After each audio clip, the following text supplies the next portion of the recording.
F education में आपका स्वागत है। आइए स्टार्ट करते हैं क्लास 12th फिजिक्स का सेकंड चैप्टर जो हमारा चल रहा था Gauss law and its application का लेक्चर नंबर 10। और आज का हमारा टॉपिक है energy per unit volume in an electric field, विद्युत क्षेत्र के एकांक आयतन में संचित ऊर्जा। इसका मतलब क्या है? लास्ट टॉपिक में हमने क्या पढ़ा था? हमने एक हॉलो स्फीयर लिया था, खोखला गोला, ठीक है, और हमने कहा था कि हम इसको पॉजिटिवली जैसे ही चार्ज करेंगे, जैसे ही हम इसको पॉजिटिवली चार्ज करेंगे तो ये क्या करेगा, ये बाहर की तरफ एक प्रेशर फील करेगा, है ना। क्यों? क्योंकि ये प्लस और ये प्लस एक दूसरे को क्या करेंगे, रिपल प्रतिकर्षित करेंगे, है ना। तो ये गोला क्या करेगा, इस पे क्या होगा, ये बाहर की तरफ क्या होगा,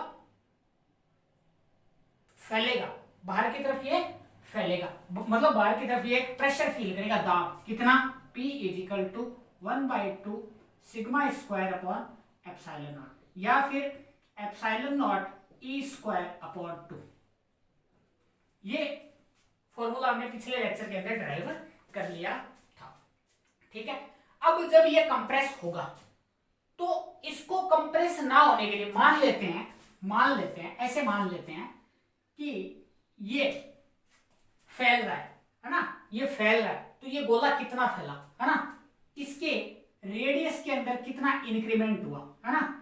तो त्रिज्या में वृद्धि, त्रिज्या में ऐसे लिख देते हैं चलो कि प्रतिकर्षण के कारण, प्रतिकर्षण मतलब रिपल्शन के कारण, प्रतिकर्षण के कारण गोले की त्रिज्या में वृद्धि, त्रिज्या में वृद्धि मतलब कि रिपल्शन के कारण इस स्फीयर की रेडियस में कितना इंक्रीमेंट होगा। मैं मान लेता हूं डी आर रेडियस होती है, डी आर का इंक्रीमेंट हो गया, मतलब ये क्या हो गया, ऐसे फैल गया, इतना हो गया ये, है ना। पहले रेडियस आर थी और फिर उसके बाद में ये हल्का सा बाहर दबाव के कारण, मान लो ये आर थी तो ये कितनी होगी, आर प्लस डी आर, कितनी होगी, आर प्लस डी आर, ठीक है। तो इसकी इंक्रीमेंट कितना हुआ, डी आर। अब इसको वापस उसी पोजीशन में लाने के लिए हमें क्या करना पड़ेगा, बाहर से एक फोर्स लगाना पड़ेगा, मतलब इसको एनर्जी देनी पड़ेगी, इसको क्या देनी पड़ेगी, एनर्जी देनी पड़ेगी।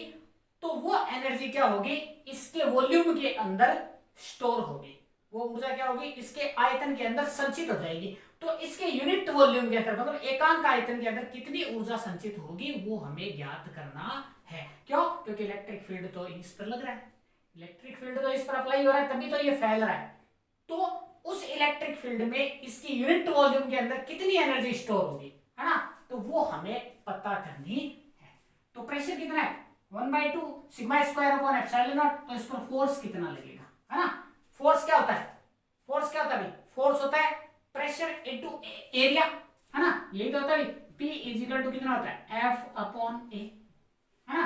तो F इजिकल टू कितना हो जाएगा, P इंटू A, और इसका सरफेस एरिया कितना है, 4πr स्क्वायर, है ना। तो इसके ऊपर टोटल फोर्स कितना लग गया, F इजिकल टू हमारे पास में हो गया sigma square upon 2 epsilon not into 4πr square. आगे बात समझ में, हाँ। अब देखो, अब इसमें फोर्स तो आ गया, अब वर्क कितना हुआ, टोटल वर्क कितना हुआ इसके ऊपर, है ना। तो मैं मान लेता हूं इसके ऊपर टोटल वर्क हुआ, total work is equal to dw, कितना कार्य हुआ, dw, है ना। तो dw इजिकल टू कितना हो जाएगा हमारे पास में, F इंटू डी आर, है ना। कार्य क्या होता है, कार्य क्या होता है, बल गुणा विस्थापन, है ना। फोर्स इंटू डिस्प्लेसमेंट क्या होता है, वर्क। तो dw is equal to F into D R, तो dw इजिकल टू क्या होता है, हो जाएगा हमारे पास में F की वैल्यू कितनी है, वही sigma square upon 2 epsilon not into 4πr square D are.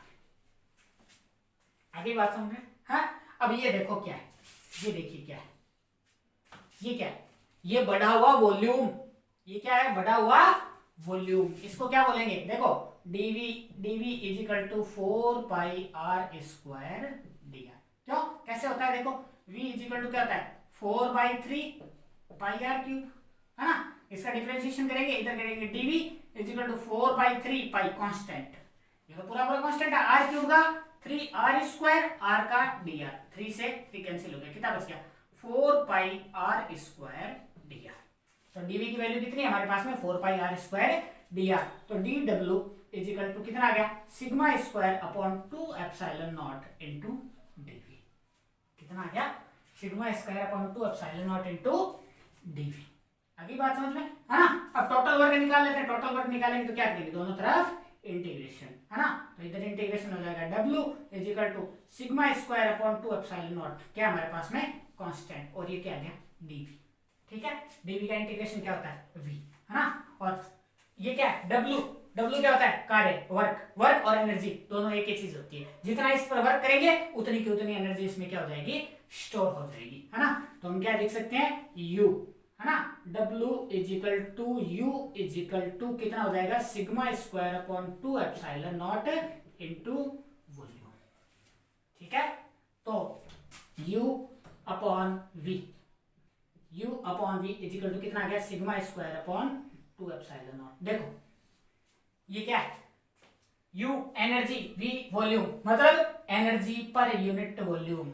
इसको क्या बोलेंगे एनर्जी पर यूनिट वॉल्यूम। ऐसे बोलेंगे U V is equal to sigma square upon 2 epsilon naught या फिर सिग्मा की वैल्यू रख सकते हैं हम कितनी एप्सिलॉन नॉट E।